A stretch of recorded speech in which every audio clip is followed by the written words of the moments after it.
ना इंडिया इनका रहा, ना चीन इनका रहा। यूरोप तो वैसे ही जीएसपी प्लस विड्रॉ करने के चक्कर में इनसे है। ना अमेरिका इनका रहा, ना चाइना इनका रहा, ना रशिया इनका रहा, ना अरब मुसलमान मुल्क इनके रहे। और आखिरी में जो बिल्कुल कहता है ना, घाव के ऊपर नमक और नींबू और लाल मिर्च छिड़क के किसी को परेशान करना, तुर्की। भाई, जो इनका मुसलमान मुल्क दोस्त था, बिरादर इस्लामी मुल्क था, जिसके ड्रामे अर्तुगरुल गाजी देख देख के पाकिस्तानी बच्चे फैंसी ड्रेस में जाते थे, है ना, वो छोटी लकड़ी की तलवार लेके कि हम भी अर्तुगरुल गाजी बनेंगे, वो ऐसे ही बनते हैं। वो गाजी गूजी मुजाहिदीन यही सब, कोई बच्चा फैंसी ड्रेस में पाकिस्तान में साइंटिस्ट बन के डॉक्टर बन के नहीं जाता, ऐसे ही बन के जाते हैं कि बड़ा होकर मैं गाजी बनूंगा और सबकी गर्दनें उतारूंगा। तो यही सिखाते हैं अपने बच्चों को वो लोग। अनफॉर्चुनेटली टैलेंटेड बच्चे हैं वहां पे, लेकिन सिखाते यही सब बकवास है वहां पे। तो दोस्तों हुआ क्या, तुर्की ने, वो तुर्की जो कि हेड करता है कश्मीर कमेटी, जो ऑर्गेनाइजेशन ऑफ इस्लामिक कोऑपरेशन की जो एक कश्मीर कमेटी बना रखी है, उसका तैयब अर्दोगान जो टर्की का प्रेसिडेंट है, वो उसका हेड है। उसने इंडिया को 100 ड्रोन बेच दिए, 100 ड्रोन बेच दिए। अब पाकिस्तानी कह रहे हैं साहब आप तो मुस्लिम मुल्क हो, आपने ड्रोन इंडिया को कैसे बेच दिए, अब हम क्या करेंगे, अब क्या होगा। तो ये 2021 में जो सबसे बड़े फेलियर थे, देखिए फेलियर की जो लिस्ट है ना पाकिस्तान की, फेरिस्त जहां पे हार मिली है वो इतनी लंबी है कि अगर मैं 6 घंटे का प्रोग्राम भी करूं फिर भी मैं नहीं कवर कर सकता। मैंने मोटा मोटी बता दिया जो मुझे लगा कि पाकिस्तान के डिप्लोमेटिक फेलियर्स हैं। अब हम आ जाते हैं पाकिस्तान के इकोनॉमिक फेलियर्स पे। वो भी लिस्ट बहुत इंटरेस्टिंग है दोस्तों, इकोनॉमिक फेलियर्स की लिस्ट। पाकिस्तान का total date 50 trillion rupees. Trillion में कितने जीरो हैं मुझे नहीं पता, ना मैं जानना चाहता हूं। 50 ट्रिलियन से ज्यादा उनकी डेट क्रॉस कर चुकी है। पाकिस्तान को नहीं पता कि हमने जो आईएमएफ से पैसे लिए हैं, हमने वर्ल्ड बैंक से पैसे लिए हैं, हमने एशियन डेवलपमेंट बैंक से पैसे लिए हैं, हमने चीनियों से पैसे लिए हैं, अपने खुद के इंटरनल बैंक से हमने पैसे लिए हैं, जो पाकिस्तान के अंदर के बैंक हैं, जो आवाम का पैसा है वो भी हमने ले लिया, हमने अमेरिका से भी पकड़ लिया, हमने इससे भी पकड़ लिया, उससे भी। तो दोस्तों ये जो बात है ना पाकिस्तान की, ये जो मैंने आपको बोला, ये सिर्फ लोन है। 50 ट्रिलियन पाकिस्तानी रुपीज, ये सिर्फ लोन है दोस्तों। ट्रिलियन को हिंदी में क्या बोलते हैं, अरब तो बिलियन हो गया, खरब, 50 खरब, मुझे नहीं पता मैं सही बोल रहा हूं गलत बोल रहा हूं, लेकिन 50 का फिगर तो पता है। इसको ट्रिलियन को क्या बोलते हैं हिंदी में, आई डोंट नो। इतने रुपए सिर्फ लोन ले चुका है, और इसमें एड जो खैरात दी है, जो भीख दी है, वो इसमें काउंटेड नहीं है। वो भी इतनी होगी जो खा पी के खत्म कर चुके हैं। 21 बार ये भाई लोग आईएमएफ के पास जा चुके हैं, 21 बार। और इंडिया कब गया था, 1991 में आखिरी बार। उसके बाद इंडिया ने बोला कि हमें आईएमएफ की जरूरत नहीं, हम खुद अपने मामले खुद सुलझा लेंगे, खत्म कर दिया पूरा मामला। लेकिन पाकिस्तान को लत लग गई है। जब आपको कोई देने के लिए तैयार हो तो आप काम क्यों करेंगे।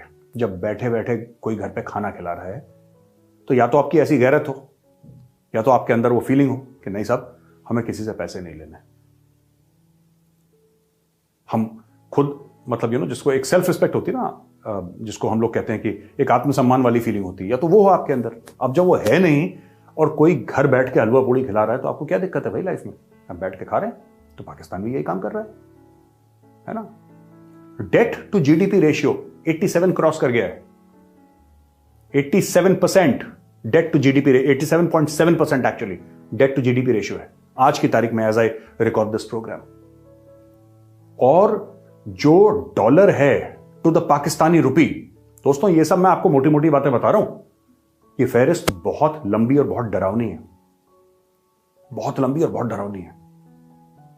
लेकिन Pakistani rupee to the dollar 180 rupees cross कर गया है, 180 रुपए, 180 रुपए क्रॉस कर गया है। और दुबई के ओपन मार्केट में 190 से लेकर 195 के बीच में ट्रेड कर रहा है। तो वो दिन दूर नहीं है कि पाकिस्तान का जो रुपया है अगेंस्ट द यूएस डॉलर 200 पहुंचेगा। मैंने 180 की भविष्यवाणी करी थी 31 दिसंबर तक, अभी बाकी है 2-4 दिन ना, 2 दिन बाकी हैं 31 दिसंबर के लिए। तो पहले ही उन्होंने अचीव कर लिया। इस मामले में टारगेट बहुत जल्दी अचीव कर लेते हैं पाकिस्तानी, जेब कटवाने में, लुटवाने में, ये सब। अच्छा, इसके अलावा जो बेसिक चीजें हैं वो पाकिस्तान में नहीं मिल रही। गैस की जबरदस्त कमी, पेट्रोल जबरदस्त महंगा, अब देखिए, इमरान खान कहता है कि प्राइस इंडिया में भी बढ़ रहा है। ये मैं बाद में डील करूंगा, ये जो इंडिया वाला जो कीड़ा है ना इनका, इसके बाद एंड में आऊंगा मैं इस पर।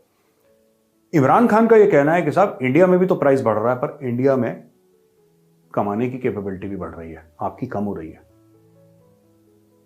देखिए, अगर कोई चीज 100 रुपए लीटर है, मैं उदाहरण दे रहा हूं, पेट्रोल की बात नहीं कर रहा, कोई भी चीज 100 रुपए लीटर है और मेरी कमाई 2 लाख रुपए की है पर मंथ, तो मुझे वो 100 रुपए लीटर की चीज ज्यादा महंगी नहीं लगेगी। लेकिन जिसकी कमाई सिर्फ 10,000 रुपए एक महीने की है, उसको 100 रुपए लीटर की चीज बहुत महंगी लगेगी। ये डिफरेंस है इंडिया और पाकिस्तान में, जो क्योंकि इंडिया इंडिया करते रहते हैं उनकी टेलीविजन पे कि इंडिया के साथ अगर हम कंपेयर करें, इंडिया के साथ कंपेयर करें, तो ये चीज है। तो दोस्तों, ये तो उनका फाइनेंशियल मामला है। और दोस्तों, जो चाइना पाकिस्तान इकोनॉमिक कॉरिडोर था, उसके बंद होने से जो थोड़ा बहुत एक होप था, एक उम्मीद थी, अब सिर्फ उनकी उम्मीद ये रह गई है कि हम झूठ बोल देते हैं, चलो बहुत अच्छा चल रहा है। अब पाकिस्तान ने वही पुराना पैंतरा इस्तेमाल करा है झूठ बोलने का कि सब कुछ अच्छा है, सब कुछ बढ़िया है, चाइना के साथ सब कुछ ब्रिलियंट है, कोई दिक्कत नहीं है, घर की बात है, यारी दोस्ती है, प्यार मोहब्बत देश का। अब झूठ बोल रहे हैं, जबकि बात यह है, सच बात यह है, अगर सीरियस पाकिस्तानी कमेंटेटर्स को देखें तो सब कुछ बंद हो चुका है पाकिस्तान में। और इसमें चीन की क्या गलती है दोस्तों? आप खुद सोचो ना, चीन की क्या गलती है? चीन तो यह कहता है कि अगर मैं कहीं 10 रुपए लगाऊंगा तो भैया मुझे 12-15 रुपए वापस भी तो चाहिए। पाकिस्तानी कहते नहीं। पाकिस्तानी ऐसे हैं जैसे घर जमाई होता है ना, पूरी कौम वैसी हो चुकी है कि घर पे बैठा के हमें खिलाओ, हम काम नहीं करेंगे। जमाई राजा उठेंगे 10 बजे 11 बजे सुबह, उनको चाय चाहिए, नाश्ता चाहिए, फिर दोस्तों के साथ वो लफंडरी करेंगे, फिर शाम को आएंगे घूमते घूमते, उनको खाना चाहिए, उनको जेब खर्च भी दो, लेकिन काम उन्होंने नहीं करना।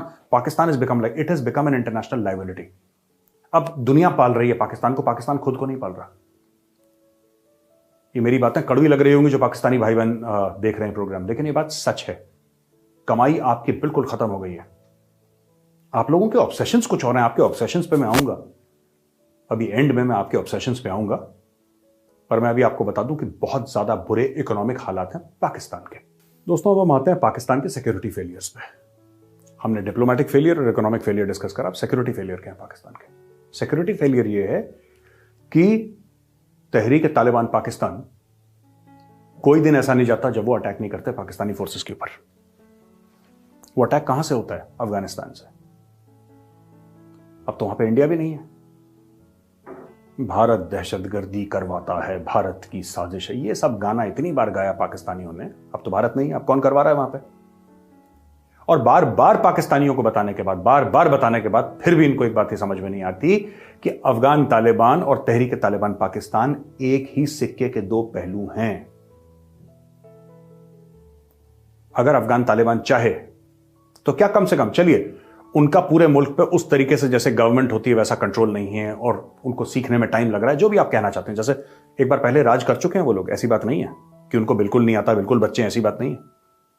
तालिबान पहले गवर्नमेंट जैसी भी चलाई है, मतलब उनको एक्सपीरियंस है, कहने की बात है, कुछ सालों का एक्सपीरियंस है। लेकिन चलिए, उनका पूरा एक कंट्रोल नहीं है अफगानिस्तान के ऊपर। और जो तहरीक तालिबान पाकिस्तान है, टीटीपी, जिसको मैं भी मानता हूं कि वो एक दहशतगर्द तंजीम है, वो एक आतंकवादी संगठन है, मैं भी कहता हूं, लेकिन क्या अफगान तालिबान ने एक बार भी ये बोला कि हमले गलत हो रहे हैं?